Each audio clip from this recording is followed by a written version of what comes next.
Welcome to this week's Head to Toe Healing Live. If you're new to our channel, or maybe you're revisiting again, but you're not sure what Head to Toe Healing is, it is a complete wellness system created by Dr. Kevin Reese. It's helped countless people get to a position where they're living pain-free and drug-free. And this method was created by Dr. Reese, and he actually has authored over 30 books on the topic. In addition to that, we're really proud to share that Head to Toe Healing has the most healing results ever recorded on video. And this is done through our exclusive membership program that was created by Dr. Reese. Inside the membership, Dr. Reese and his Head to Toe Healing coaches teach three modalities. They teach nutrition, the musculoskeletal system, and also mindfulness. These three methods combined together help the body get in a position where it can actually heal itself the way it was designed to. My name's Coach Karen, and today we're going to be talking about the topic of root causes of disease, and one of those is nutritional deficiencies. Joining the conversation with me today is one of our Head to Toe Healing coaches from our membership, Coach Gingy. Additionally, we want to welcome our Reese Rabbit Hole Facebook subscribers to the Zoom room. Thank you for joining us. And if you have any questions for us or have a comment, just drop them in the chat and we'll do our best to get to as many comments as possible and questions as possible during the next hour. Thank you again for joining us. So Gingy, the last week and today we've been talking about the root cause of disease and why people are getting in a lot of pain or chronic conditions. With that, nutritional deficiencies is one of the key factors. It seems like everybody is deficient today. Would you please share why do you think this is happening, and what do you think is contributing to this occurrence? Well, the biggest thing is most people are just focused outright on what foods they're eating, right? Everyone's arguing whether or not you should be vegan or carnivore or keto or paleo or whatever. And when you have that type of conversation, you miss the entire point of eating food in the first place, right? There are micronutrients and there are macronutrients, and all of our foods, they're extremely deficient in micronutrients. One of the biggest areas of micronutrients that we're deficient is simply minerals, right? You need 60. 2/3 of the 90 essential nutrients are minerals, and they're just flat out not in our soil anymore.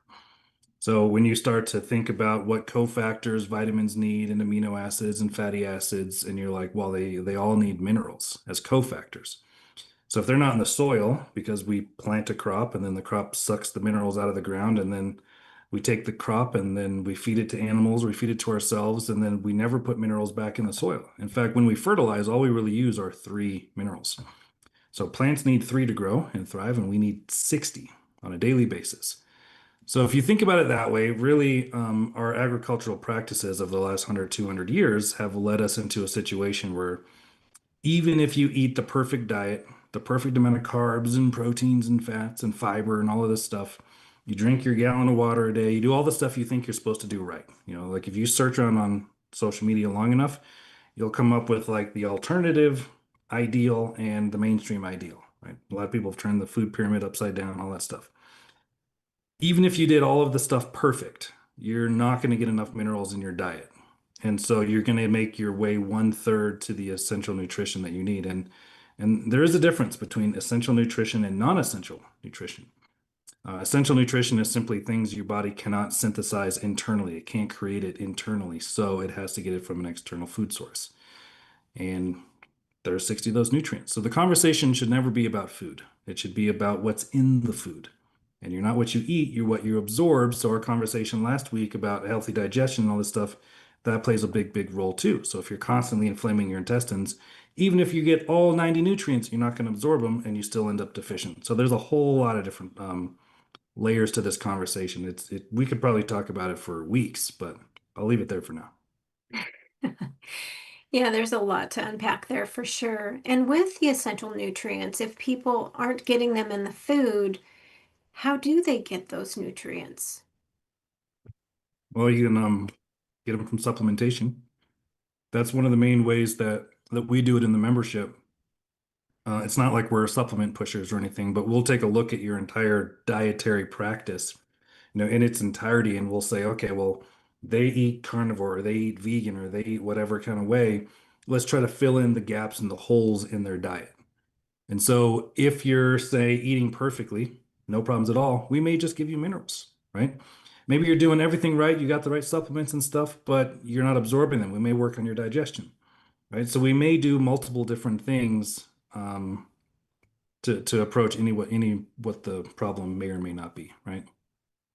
That makes sense. Well, you were mentioning too, it's not necessarily the food we eat, it's what we're not getting in our bodies so our bodies can basically operate on full cylinders. I often mention that when people call into us, and when we get people topped up on the right nutrition and their body starts to react in a positive way, oh my goodness, they're just astonished how good they feel and how their body can start dropping symptoms away. It's truly amazing. It is one of the funniest things is people will have these unintended healing experiences in the membership. And they'll come in and they'll be like, you know what, I've got this diagnosis or that diagnosis, and I really just want to work on that. And as we top up their system on nutrients, they're like, you know what? That ache and pain in my lower back has been gone. I didn't even realize that left. And it's like, well, why? Well, it was an old injury, right? Maybe you injured it when you were in high school or college playing sports or something. And you just carried it with you. You're like, this is going to be with me forever. Or people that throw their back out chronically once they get into their 30s or 40s. Like this is the kind of stuff people just accept as normal. They call it like growing pains. They call it like this is just what it means to be old. As you get old, then things start to not work. They start to hurt. You start to crack and pop and all this stuff. And in reality, if you have an old injury or something that hasn't healed in 5 years or 10 years or 50 years or however long it's been, your body is trying to heal that. Like, number one, understand that fact. Your body is always trying to heal. And so if it's not, it's missing some raw material it needs to rebuild something, basically. So what we find all the time in the membership is once their bodies are well resourced, they actually heal from stuff. They actually get over things. Nutrition is one of the biggest things, but I will say that the reason why we have the poor four foods is also because those can deplete nutrients and resources out of the body faster than you can put them in. All right. Like we talk about oil and people are like, oh, olive oil is great. Coconut oil is great. No, if they're loaded up with oxygen, they're going to create oxidative stress, increase your need beyond what you can take in for antioxidants, and you're going to end up deficient in antioxidants. And that can be incredibly problematic because your metabolism creates oxidative stress as it operates. So you need these antioxidants to function normally. And when you overburden the system with a poor for food, well, then you're kind of, up the paddle or up the stream without a paddle, as they say. So you got to be able to balance both sides of that. You want to reduce the burden on your body, but you also want to resource it as well as you can. You mentioned oxidative stress. There might be new people, new listeners that are just tuning in for the first time and they're unfamiliar with oxidative stress. Could you explain that a little bit more? I'll try to make it really simple and quick. We talk about this all the time, right? So think about it this way. Anytime there is a fat, it bonds with oxygen, so it becomes oxidized. You leave an avocado out on the counter after you cut it open, you'll see it turn brown, right? That's oxidation. You see an apple that you cut or a banana that's open or what, all that is the browning that's happening there is the fats are oxidizing. The fats are absorbing oxygen. So fats, when they come from a plant source, are unsaturated, which means they have more open molecular connections to bond with more oxygen. They're more capable of oxidizing, basically. And when that happens, we eat it. It goes in our system. All of our soft tissue, all of our cells, they all have fatty nutrient or fatty walls, right? Like cell membrane is a fatty membrane. All your soft tissue sucks up fats like crazy. Your liver is probably one of the biggest nutrient hogs of fatty nutrients in the body. So as soon as you take oxidized fat, it gets absorbed into all of the soft tissues and into all cells in the body. And with the extra oxygen, it can, sterilize, injure, or kill cells. So what happens when you have this massive cellular injury that happens in the body because of oil, basically, because of oxidized oil, an adulterated fat, we'll call it, it causes your body to launch a full-blown immune response, and that's what inflammation is. So you're going to be chronically inflamed all the time if you're eating oil multiple times a week. even if you're eating it twice a week, right? And again, that increases your need for antioxidants beyond what your body can handle. And you end up with your body resourcing cholesterol or something like that to try to catch some of the free radicals, repair some of the damage. All your cells need cholesterol. So your liver is working overtime. It's now under resourced. It's trying to clean up itself. It just causes mayhem inside the body. Um, and one quick thing to note, when you have cells that are injured, they don't just do less of their job. They do more of the wrong job. So the cell's natural state is to reproduce. And if you have like a liver cell creating non-liver cells in the liver, we call those things growths like cysts and tumors and things like that. And those can become even more problematic. And so if that's popping up all over the body, you've got these little cells malfunctioning everywhere because they're injured and they're not programmed right. The membrane's not fully formed, something like that. Then you just end up with malfunctioning cells all over the body, and it's a nightmare. So what we do is if someone came in and they're like, I just got off of oil yesterday, we'd load you up with antioxidants, right? We would do a digestion protocol probably because your intestines are soft tissue. That's going to absorb fatty nutrients too and oxidized fats. Um, yeah, and we would just start cleaning up all the oxidative stress and the oxidative damage and the free radical damage and all that kind of stuff from the oil. And so you can see this on people's skin even, right? Because skin is a fatty tissue. It's a soft tissue that needs all the fatty nutrients. And so you'll see, liver spots, you'll see varicose veins, you'll see skin problems like excess dandruff, you'll see all kinds of stuff popping up through the skin. And if you can see it externally, you can pretty much guarantee that it's going on 100-fold internally. If you see one age spot on the outside, you probably see 1,000 on the liver alone, right? So this is just the kind of thing that I know I said I was going to be quick and succinct, but it's a bigger conversation than what I just made it out to seem. So just know that this is the tip of the iceberg. Anytime a fat gets oxidized like that, it's incredibly problematic. And so we'd send people over to use butter, tallow, ghee, lard, animal fats because they're saturated.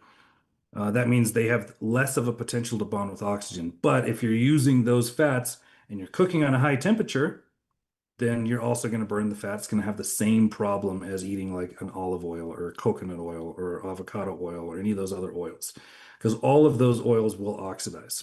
Um, yeah, I'm going to leave it there because again, it's a bigger conversation. I could talk the rest of the hour on that. Yeah, it's amazing how the body reacts to the foods that we eat, and when we alter those foods, it can be so detrimental to our health. One of the questions that popped up in the chat while you were talking, Sandra's asking, how long does it take for olive oil to oxidize when it's exposed to air? Is it immediate? I read it's 2 to 3 months. Gingy, do you know the time frame on that? Yeah, it's a funny question because it's not like it's perfect until 3 months and then poof, it's oxidized, right? So, and it's also not just oxygen. So, if as soon as you break the fat out of its husk or shell or seal or whatever it's in, it gets exposed to oxygen. It gets exposed to oxygen, heat, and light. Those are the three things that oxidize fats. Um, we throw time in there too, right? Time, heat, oxygen, light, but time is really just how long it's been oxidizing. So if you were to find, say, like a fresh pressed olive oil in Italy from some people that had this amazing organic olive farm and they pressed it right in front of you, that's a superfood. That's going to be incredibly nutritious for you if you eat it like then and there. But 5 minutes later, an hour later, a day later, right, it's absorbing oxygen the entire time. And when we store it in a bottle with a little oxygen bubble at the top of it, and then we buy it from our grocery store, we don't know if it's had that oxygen bubble in there oxidizing the oil for a day, a week, a month. It could be up to 2 years old sitting on our shelves. And so if it's anywhere near the expiration date, it's guaranteed to be oxidized. But on the other hand, like if it got shipped over from Italy and it landed in Miami and it sat in a hot warehouse for 6 months before it got shipped up north, well, now it's even more oxidized because it was exposed to a lot more heat. And if it was in the sun for any amount of time or in a clear glass bottle instead of a tinted glass bottle, right? So you can see how it's really not about how long does it take to oxidize. It's how long has it been oxidizing and what are the extremes that it's been exposed to through light and heat and oxygen. Did it see like did they press it all and let it sit out overnight before they bottled it? You'll never know. Can you trust the company not to cut it with a canola oil? You can't. There's a lot of companies that buy this perfect extra virgin organic olive oil, cold pressed from Italy, and they bring it to the United States and they cut it with coconut oil, bottle it, and give it to you. Like unless you're the one pressing your olives, you can't guarantee it.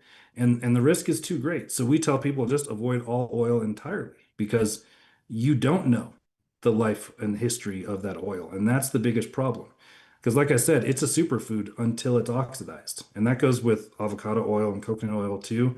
Although those have some of their own problems, like usually coconuts are dissolved with some chemical baths that they use to dissolve the husk. And then it's usually a tropical country. So when it gets pressed, it sits in the heat for a longer period of time, right? So there's all these different elements, but the thing that you have to know is you don't understand what the history is of the oil. And if you did, you would then know for sure if it was healthy or not healthy to eat. So you can getting it from the grocery store, you pretty much just have to assume it's garbage. Sad to say. Yeah, unfortunately, it's true. And people come to us and they say, what about, like you were saying, avocado oil, olive oil, coconut oil, black seed oil? Somebody's saying here, what about soy olive oil for medicinal purposes? All of them have oxygen in the bottle. All of them are oxidized. So they're not safe. It's Oil is only, oil is oil. We even have yeah, people coming into the membership being like, what about if I drink a bunch of oregano oil? It's an essential oil. Essential oils are different.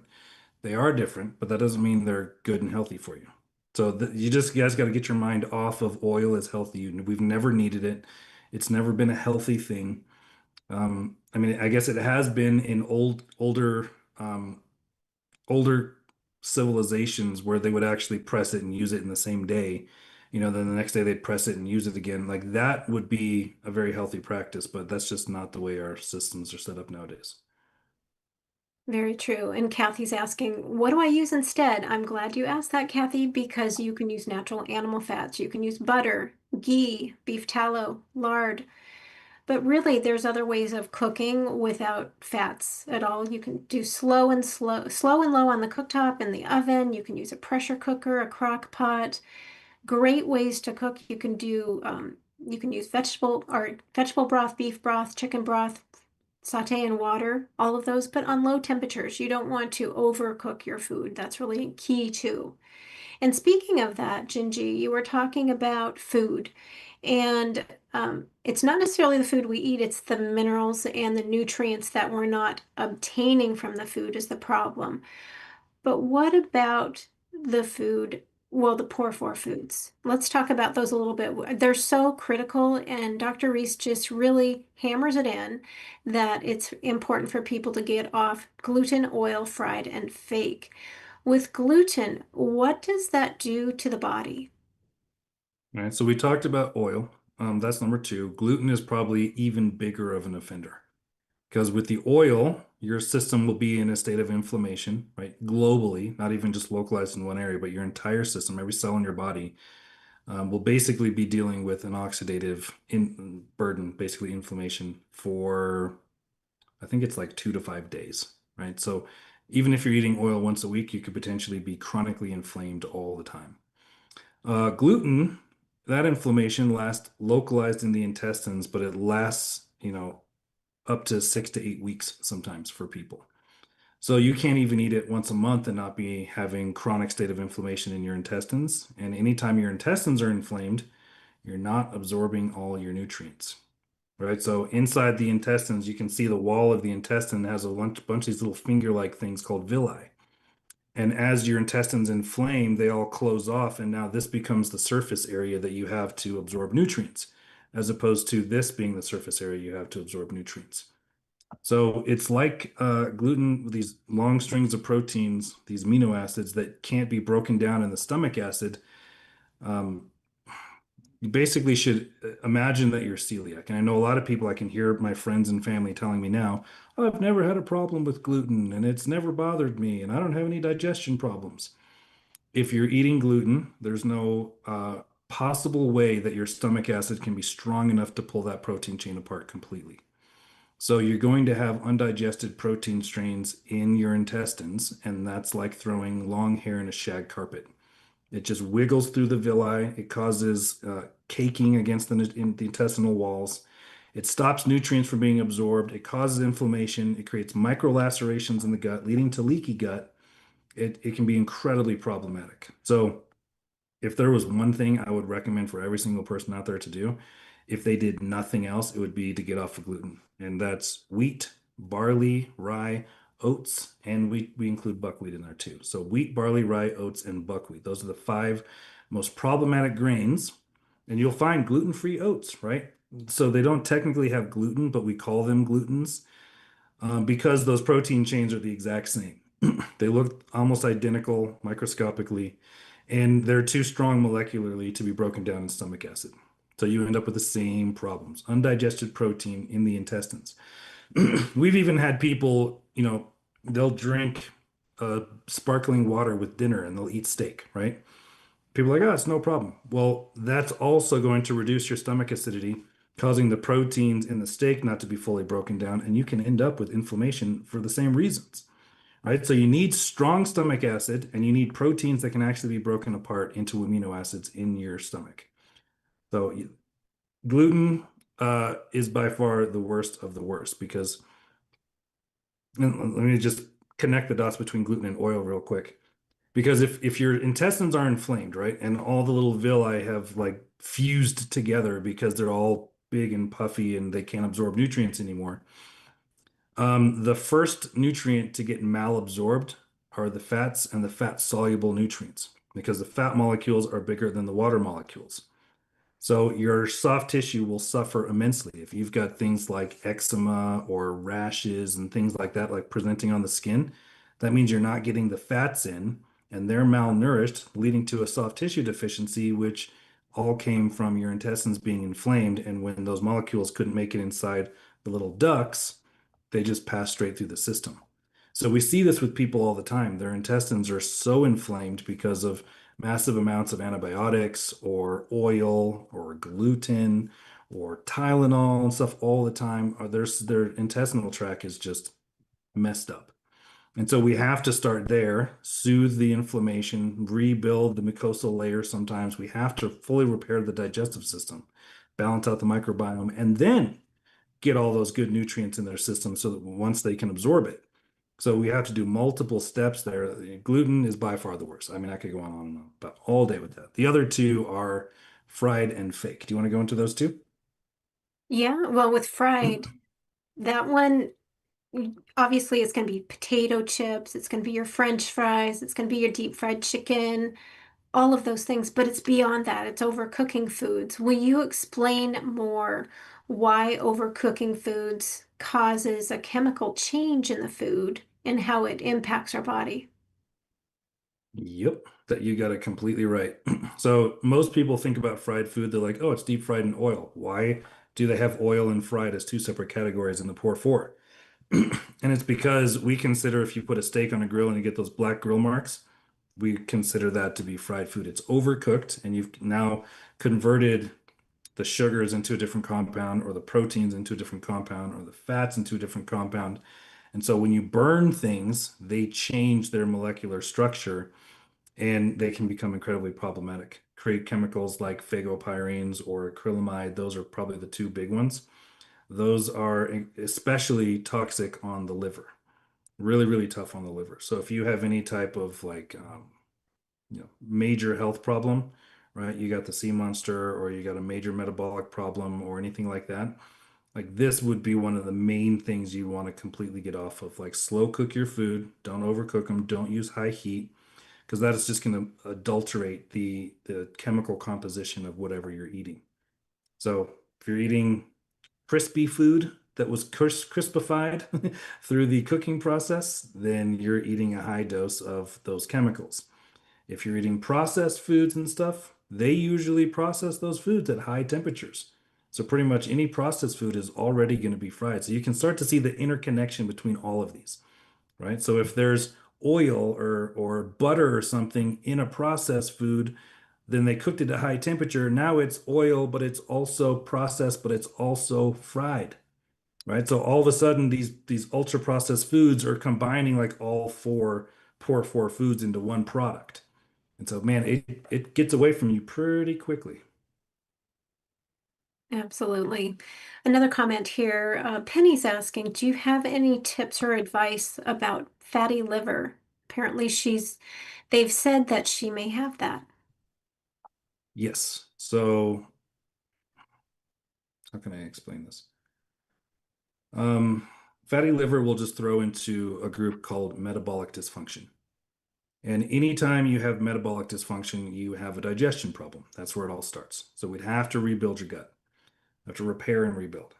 Um, Once we do that and we start working on the metabolism itself through various nutrients and things that we do inside the membership, you'll start to notice that insulin resistance changes, that fatty liver, if you have fatty liver, you probably have fatty other organs too, right? It's just your body having insulin resistance and putting different fats in different places so the organs themselves accumulate fat. And when they do that, then they start to malfunction or underfunction or even overfunction, right? Like imagine a thyroid, same nutritional deficiency, same metabolic problem, but the thyroid can fall in hypo or hyper. It's like a tree falling over.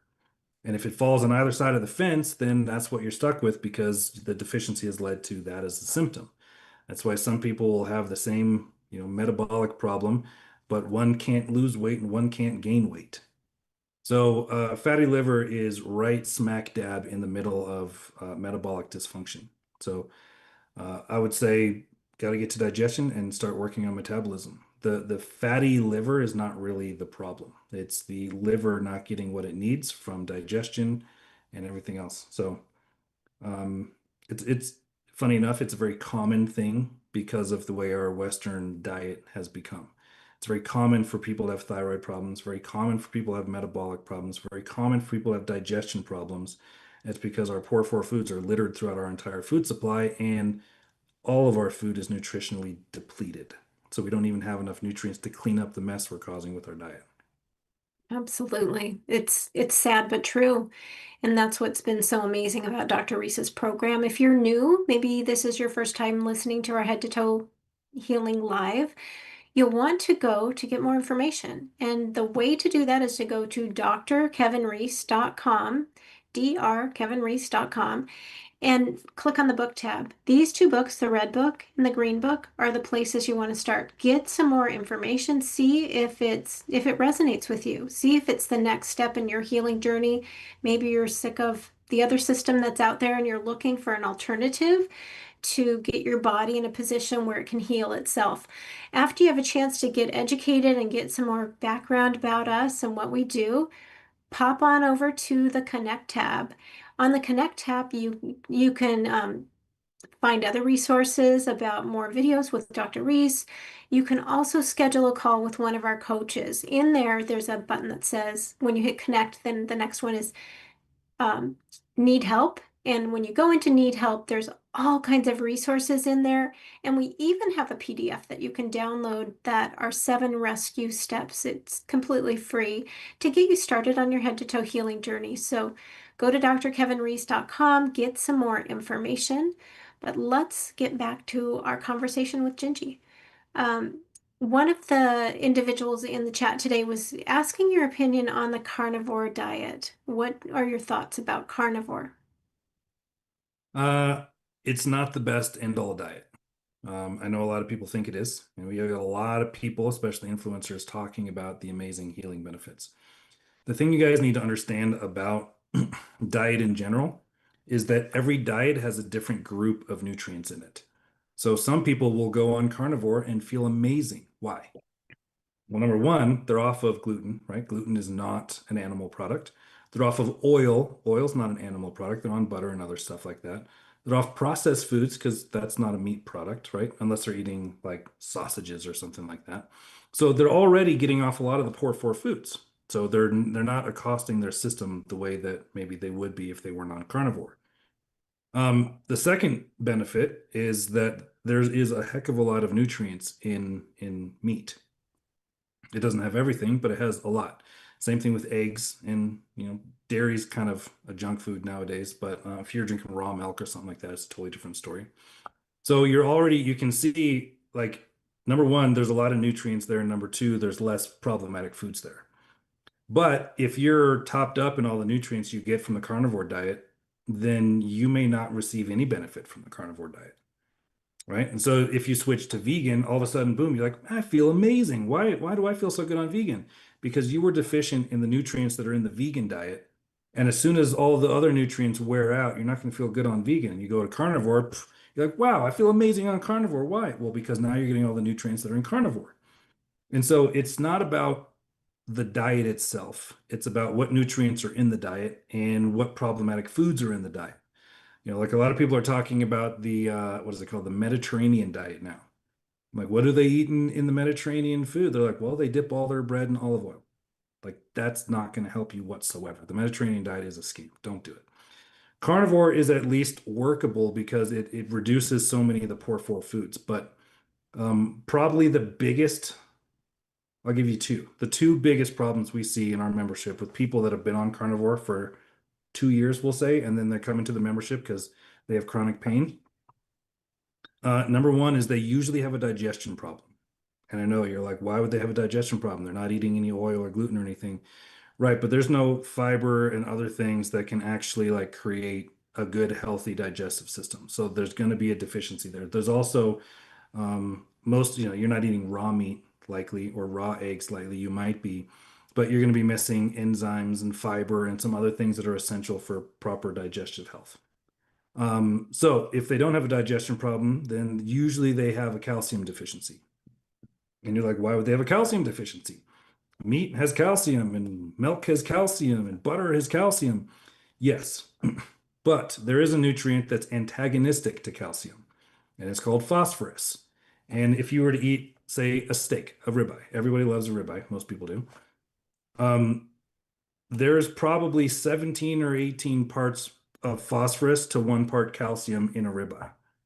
And so you need ideally a ratio of 2 parts calcium to 1 part phosphorus for your body to be healthy. And so the more that you eat ribeyes and New York strips and burgers and eggs and dairy, the more you're going to be depleting your calcium because all those foods are really rich in phosphorus. So if you end up with arthritis or ringing in the ears or chronic pain in your joints, all of those things are, or even bone spurs and stuff like that, all of those things are um, potential symptoms of a calcium deficiency. So you want to understand that that's coming from your diet. You're missing a key nutrient, or not missing a key nutrient, but you're taking in too much of a nutrient that's depleting one of its cofactors. So you have a lot of phosphorus, which is going to deplete your calcium. And guess what? Your body's going to then pull calcium from the bones in order to match the high levels of phosphorus in the diet. So that's actually a pretty easy solve, right? We boost your calcium nutrients to get you back to a 2-to-1 ratio. Like if you were to eat the full animal, nose to tail, you'd get a perfect 2-to-1 ratio. But most people on a carnivore diet are focused mostly on muscle meat, which is really high, or eggs or dairy and that kind of stuff. That's really high in phosphorus. It's also one of the reasons why you see people getting arthritis and other things like that from drinking Coca-Cola, from phosphoric acid, right, in the drink itself. And they're downing it and they get brittle bones. They're like, I don't know why. And this is why, because you're taking in a lot of phosphorus. So those are probably the two biggest problems we see in the membership with carnivore diet. But if you solve those and you boost your minerals, because there's not enough minerals in the carnivore diet, there's not enough fiber, right? If you fill in the gaps, then you're doing pretty good. But again, like you'd have to know how to fill in the gaps and actually fill in the gaps and and stay off of the other problematic foods, right? If you're searing your steaks every single day, like you're also going to run into a problem. If you're frying everything in butter and you're overheating the butter, that's going to be a problem. You're right. So you can see how there is a delicate balance in here where you have to eat the right stuff, but in the right way and stay away from the bad stuff, but also get all the right micronutrients in there. Yeah, so it's a little bit more of a balancing act when you're trying to do it with diet and food alone, for sure. Well, and that's one of the beauties of Dr. Reese's head to toe healing program. He has it all outlined for you. All you have to do is show up, do the work. We have the system in place. We provide the guidance.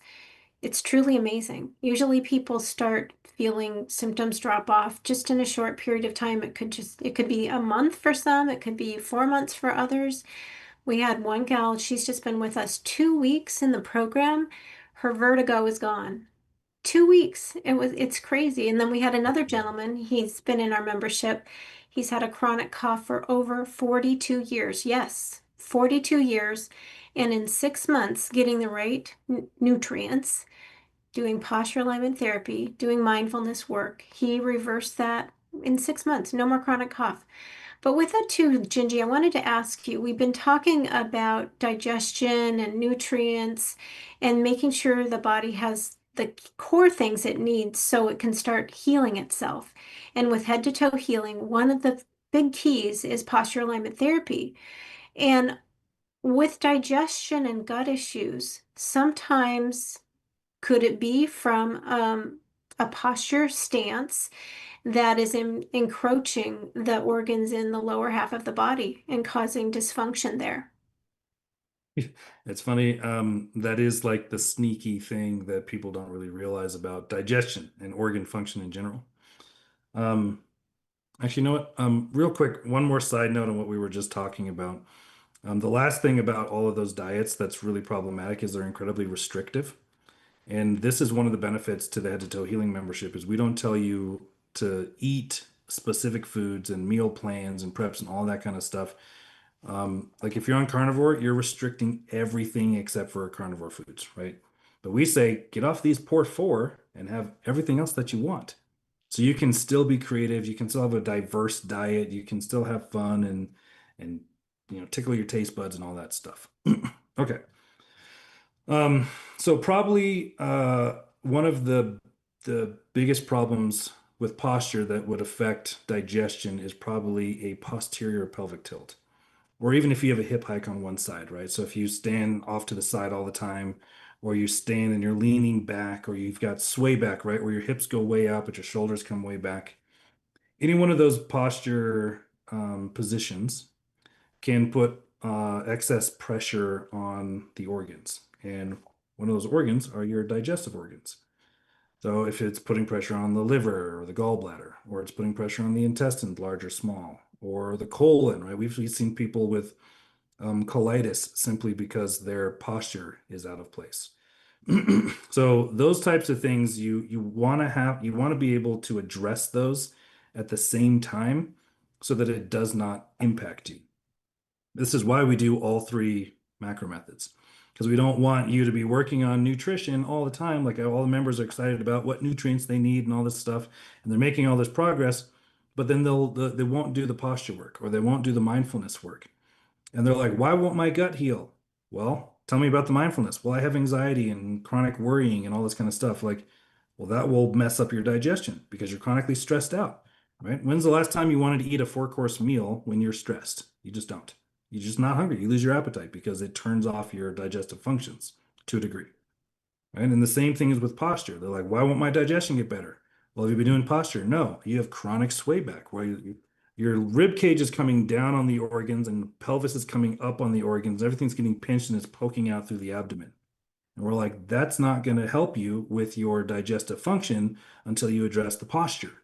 And so most of our members, to be quite frank, they have mindfulness stuff, they have posture stuff, and they have nutritional stuff going on. And so they literally can't just do one macro method at a time. They have to do all three. And it's not even hard. You just have to do it, right? Mindfulness is like a chronic practice that is ongoing throughout the day. You're just mindful of things, right? And choosing things intentionally. And then posture, you do that once a day, every other day, whatever works for you. And if making progress, great. And nutrition, you just take your nutrients every day. Like it's not even a hard thing. It's not like we have to spend 8 hours every day working on this. It's just very minor lifestyle shifts that create immense, immense results. And that's simply because we set the body up to do what it's designed to do. We don't try to go in and override bodily systems, right? We don't say, stupid body, you need to be this way and try to wrench it into shape. We just say, oh, well, you need stronger musculature there. Let's strengthen those muscles. Oh, you need more minerals over there. Here, have some minerals, right? We're giving the body what it needs. That's The only way that you heal, because no doctor, no healer, no anybody has ever healed anybody else. All they can do is create conditions in the body for the body to heal itself. The body is what does the healing. That's the subconscious part of your mind managing the automatic processes in the system. And so if your subconscious has got problems in it, mindfulness issues, that's going to affect the healing journey. If your body's out of alignment, that's going to affect the healing journey. If it doesn't have the materials, that's going to affect your healing journey. So you literally have to just do all of them at the same time. And I know that's not what everybody wants to hear. They want the magic pill, they want the magic posture, they want the magic something to fix their problem. It's not like that. You've got to make different choices in your life. You got to change your lifestyle and your habits. For sure. Absolutely. And once people start connecting the dots and understanding it, go to drkevinreese.com, look at these books, the red book, the green book, Head to Toe Healing, Medical Monopoly.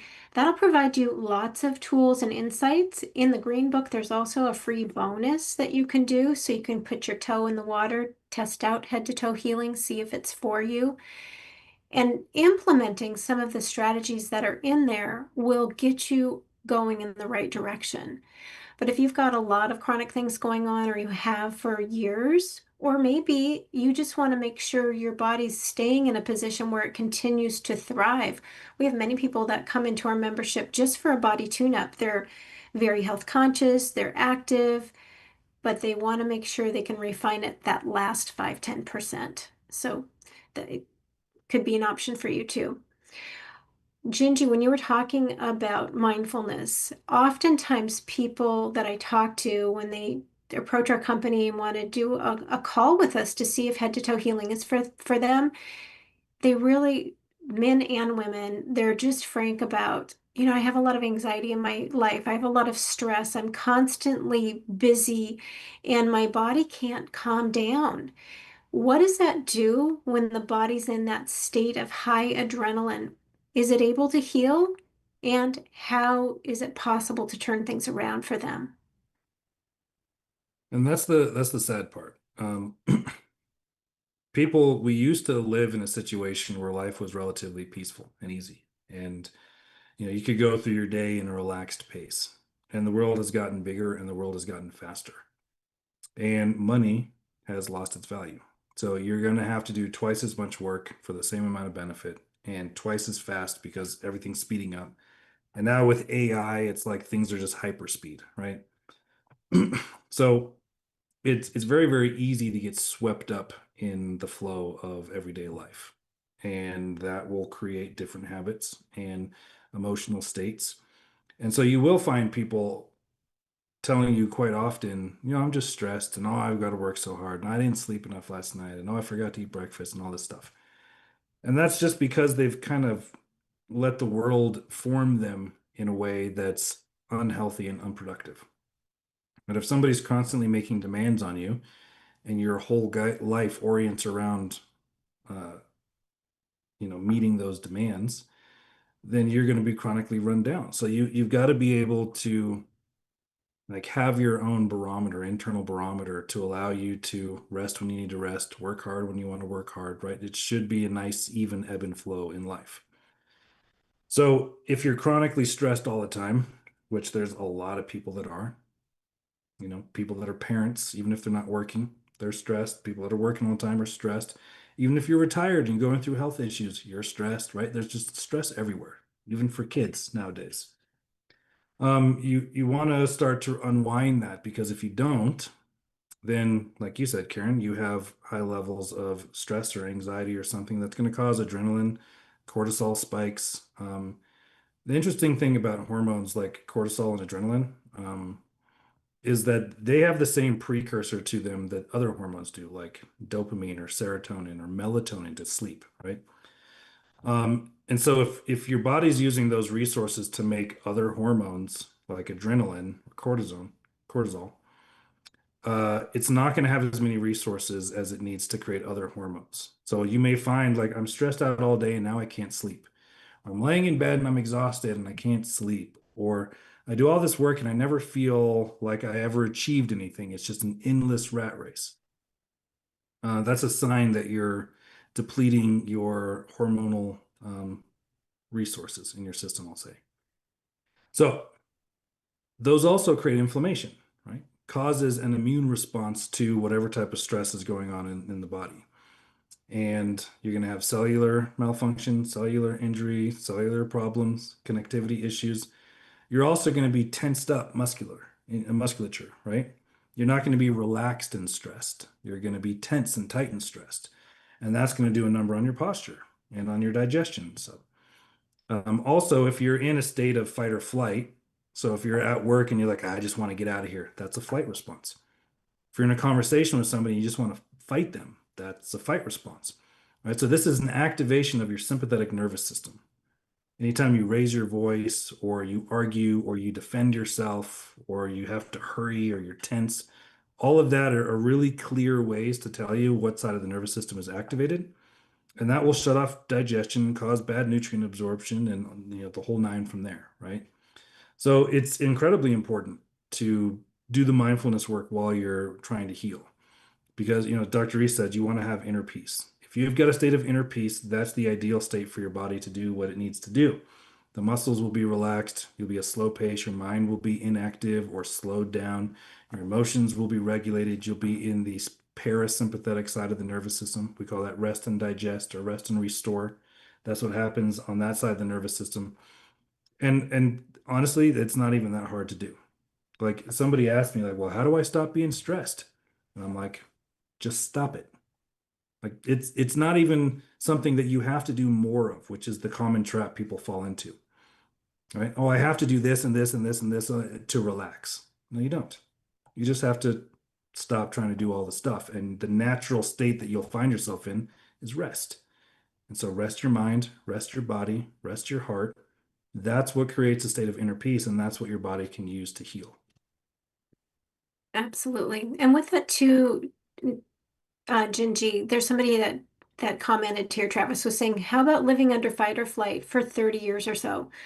Well, Travis, with that, a lot of times we find people have been nutritionally deficient for so many years. Once they get their nutrition topped up, they do the posture work, they do the mindfulness work together, the calm rest digest happens automatically through the program. So if you haven't yet, go check out Dr. Reese's books. Go to drkevinreese.com, look at the red and the green book, these two books, check those out first and see if it's for you. It can make a huge difference for sure. Well, And then, and the interesting thing in that, what Travis was saying, is that people do find themselves in a chronic state of stress for decades. And oftentimes, what happens is that becomes their normal, so much so that when they do start to relax, it terrifies them and triggers them back into the fight or flight response. Like, have you ever been thinking things are so good, something's bound to happen, right? That's your subconscious programming. So, as Dr. Reese would say, right, you have data in your brain. Your brain is a computer and it connects to a circuit breaker that goes to the entire body. If you're going to have bad data activating your system all the time, then you will never really be able to heal. You have to go in and change the data. And that's what we do in the membership. This is part of Dr. Reese's mindfulness protocol program, is going in and finding the problematic data that keeps you stuck in those patterns and then reprogramming, right? So there's a deprogramming and a reprogramming phase of the mindfulness work. And it's absolutely necessary because, like, imagine doing all the right stuff. You got like an evening routine, a morning routine. You're just relaxed, but every time you relax, you have this like knee-jerk reaction that like causes you to go back into fight or flight. Then you're like, yeah, I'm just trying so hard. I'm trying to be at peace. I'm trying to calm down. I'm trying. And you can see the fight in the person as they're trying to wrestle themselves into submission. And it's like you don't have to try so hard. You don't have to go into your mommy, daddy issues, your traumatic past and re-traumatize yourself. You don't have to do all the stuff that's commonly espoused on the internet. Like all this hard work you have to do to clean yourself up. You don't have to do all of that stuff. It's way, way simpler than people make it out to be. And it's as simple like, oh, let me just click that. It's literally that easy. But I don't want to spoil it for people. I just want people to know that You don't have to go through 10 years of therapy to create inner peace. That's usually people's expectation. Like, I'm a Christian. I can't be doing mindfulness work. It's not going to mess with your religion or spiritual views. Well, I don't know. I don't have the time for it. Well, you don't have to take any time to do this, right? It's an ongoing practice you do throughout the day. Like all of the stuff that comes up in your mind of why you can't be at inner peace is all the stuff we'll get out of the way so that you can be at inner peace effortlessly. And then back to our nutritional talk. We kind of opened the whole conversation with nutritional deficiencies. Oftentimes, it seems like when people come to us and they have blood sugar deficiencies, that they present symptoms that may be like a reactive state, anxiousness, moodiness. How does that, once that's regulated, how does that help somebody overcome the flight or fight adrenaline state? Well, like nothing is ever truly separate in the body. So if you have a chemical imbalance that leads to irregular emotions, like one really easy one, we were just talking about fatty liver and metabolic dysfunction. If you have really bad blood sugar regulation, then as blood sugar shifts, it can drag your emotions with it. Have you ever heard of hanger? Have you ever been hangry because you're so hungry, you just get angry and you start yelling and cursing, and you're like, this isn't me. I'm just like those old school Twix commercials that we used to watch all the time. If your blood sugar is pulling you around like that, it's because you're missing key minerals to regulate healthy blood sugar, and that's what's pulling your emotions all over the place. So if you're not mindful enough to stay regulated and notice the fluctuations of your mood, then you have a mindfulness deficiency as well as a mineral deficiency. Whereas if you had zero mindfulness whatsoever and you solve the mineral deficiency, well, now you can be here and your nutrients are just going to kind of keep you regulated. So you won't have those big ups and downs and swings and this like bipolar nature. I'm either happy or I'm on the other side, right? So nutrition is key and huge. And the other side of it is the more you allow yourself to go through those peaks and valleys, right? The more that you get activated and regulated, the more nutrients you burn. So it's just like if you were to eat a whole cake to yourself, that's a lot of sugar. So your body's going to need all these minerals to process the sugar. So you're going to deplete nutrients because you took in the sugar. It's the same thing with emotional stuff. So if you're chronically angry, chronically stressed, chronically late, chronically sad or grieving, chronically whatever activated, that's going to deplete nutrients. Hormonally, minerally, maybe some vitamins or something. There's going to be some depletion as your body regulates the emotion. And then the more you do that, the less nutrients you have. So if you top the nutrients up, well, now you're resourced for the emotion, right? It's like going on vacation and coming back and your boss yelling at you. You're like, that doesn't bother me like it used to bother me. Cool. Because you've just deregulated, right? You've just managed your emotional state and now you're fresh, you're happy, you're energized. It's like trying to tackle your day with a full night's rest of sleep. Much easier to do than 1 or 2 or 3 hours, right? So it's about resourcing yourself, but in order to have that balance. Well, with that too, getting off the poor four foods, the gluten, wheat, barley, rye, oats, reading the labels, make sure there's nothing hidden in there. All oils, not overcooking food, getting off all fake foods. When you do that, your body relaxes too. It's amazing, especially with the processed foods. It wreaks such havoc on our mind, our anxiousness, and reactive states. Um, it's so critical. So I would say, if you can, actually everybody should get off the poor four foods. Somebody was asking in the chat, how soon do you see a difference with that? It could be a couple of weeks for some. It could be less. Gingy, you're giggling. What's your thought on this? Well, it depends on the situation. Like if we're talking about mindfulness and inner peace, like it could be an immediate change. I've literally seen miraculous things happen with a simple change of mind. I've also seen people step into self-regulation and make, leaps and bounds progress in the leading or the coming weeks after that. I've also seen people try to heal for, 10, 20 years not really getting any results because, they're not willing to change their mind on something. So it's literally the thing that could hold you back or catapult you forward. And how quick do you notice it? Literally could be instant for some people. There was one guy I was working with, and I'll say this because it just sounds like a crazy story. But he had acne all over his body, and it wasn't until we addressed the mindfulness aspect of it, like he went through a process of forgiveness, that's where he was holding the guilt for whatever had happened in the past was in his skin. And literally overnight, he lost all of his acne. Could I explain how that works scientifically? No, I can just say that it's something you've like I could witness and say that happened, but there's no peer-reviewed research on that. That's not something I could explain scientifically to you. It's not something that I would even go around and espousing as, repeatable for anybody. But it just goes to show the power of the mind and how it works and how we really have no idea the full effect of it. We do all these double blind, triple blind studies to mitigate for the placebo effect, but then we think our mind has no effect on our body at the same time. There's this cognitive dissonance going on in everybody. And we're like, oh yeah, well, of course it's nutrition and posture. Yeah, yeah, yeah. Oh, but yeah, my bad attitude. Yeah, I don't have to worry about that.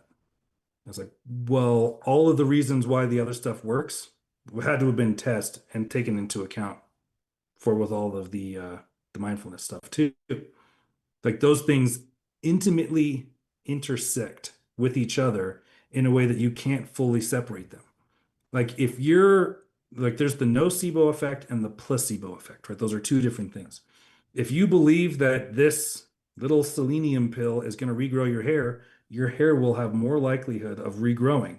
If you believe it's going to make your hair fall out, your hair will more likely fall out. Like these are legitimate actual studies people have done with sugar pills and other things. And it's just a test to see how the mind affects the outcome of situations. So if a doctor tells you you have 6 months to live and you believe it, it's more likely to come true. If you can listen to Dr. Reese and someone says, "Oh, you can reverse that. It's not permanent." You have more likely of reversing it and it not being permanent, right? The mind dictates way more than we like to admit. And if you don't address that, then literally you're just banking on your old programming to get you through all the way. And for a lot of people, that works. But for a good chunk of people, we actually have to go in there and identify a false belief or identify an assumption or identify some expectation that is causing their strife and their struggle. We've got another comment here from Chandra. She says, I've had chronic back pain for 5 years. Now my doctor has set me up for a radio ablation. I'm nervous about having this procedure completed. Chandra, with head to toe healing, people get out of chronic pain all the time with the right nutrition, addressing posture in the right way, the musculoskeletal system. Your muscles are designed to move your bones where they need to go. You have 8 load joints in your body. You've got 2 in your shoulders, 2 in your hips, 2 in your knees, 2 in your ankles. They're all designed to be 90 degrees to one another. And if a little bit is off, a shoulder higher than the other, a pelvic elevation, or maybe your pelvis is tilted or twisted, or you're starting to get a hump on your upper back, all of this contributes to chronic pain issues. So in head to toe healing, we address the whole body. Nutritionally, people get out of pain all the time. Posturally, they get supported all the time. And doing the mind body work, the mindfulness work, all of that can come together. So if you're curious, and others that are listening today, go to drkevinreese.com. The first place you want to start is the book tab and get these 2 books, the red book and the green book. Find out about what we do, what head to toe healing is about, and see if it resonates with you. If it's the next step in your healing journey, who knows, maybe it's worth the opportunity to try that before something more invasive. And then if you want to schedule an appointment with us, have a call with one of our coaches, go pop on over to the Connect tab. In there, it says something about, would you like to heal? Click on that and you'll find out all kinds of information. In there, there's also a PDF you can download about the 7 rescue steps to start with, and you'll be well on your way. Coach Gingy, do you have any last comments you want to share with our audience today? One last thing. So it's important when you're dealing with medical professionals like this to understand what it is you're dealing with. That's why I like Dr. Reese's Medical Monopoly book so well, because in there he gives you some practical things that you can do when interfacing with the medical systems. Um, but something like what was it, a radio ablation or RFA? Um, those kind of things are targeted at trying to, get rid of something like basically there are three main tools are surgery, drugs, tests, and surgery, right? Um, they're not going to go and find the underlying root cause. So even if you go do this and they remove or destroy or cut out some type of tissue and you're like, "Oh, I feel so much better in my back pain." That's going to be temporary because the conditions that led to that being present in your life are still there. So you want to actually, if you do that procedure, great. Do it. Now you're pain free. Awesome. Make sure you address the underlying root cause too, so that it's not just a temporary solution for you. And that goes with anything. You go to the doctor and they give you pain meds or antibiotics, or those should all be temporary things that you do while you address the underlying root cause. So everybody that's in the membership, everybody that I talk to, I'm telling them all the same thing. Do what you got to do, right? It's your decision, it's your choice. No doctor or no coach on the internet can tell you what to do. You're the one who's got to make your own adult decisions. But just know with all the information available to you, there's still an underlying root cause that you have to address. Otherwise, you're just going to end up in the same situation that you were in, today. So chronic back pain usually comes from the hips. If the hips are tilted one way or the other, it can cause the spine to take a different shape. And when the spine takes a different shape, you get individual issues in each one of the little vertebrae, right? They're not stacking properly. They're a little bit to the side. You get bulging, you get pinched nerves, you get, build up, tissue build up, you get all this kind of stuff.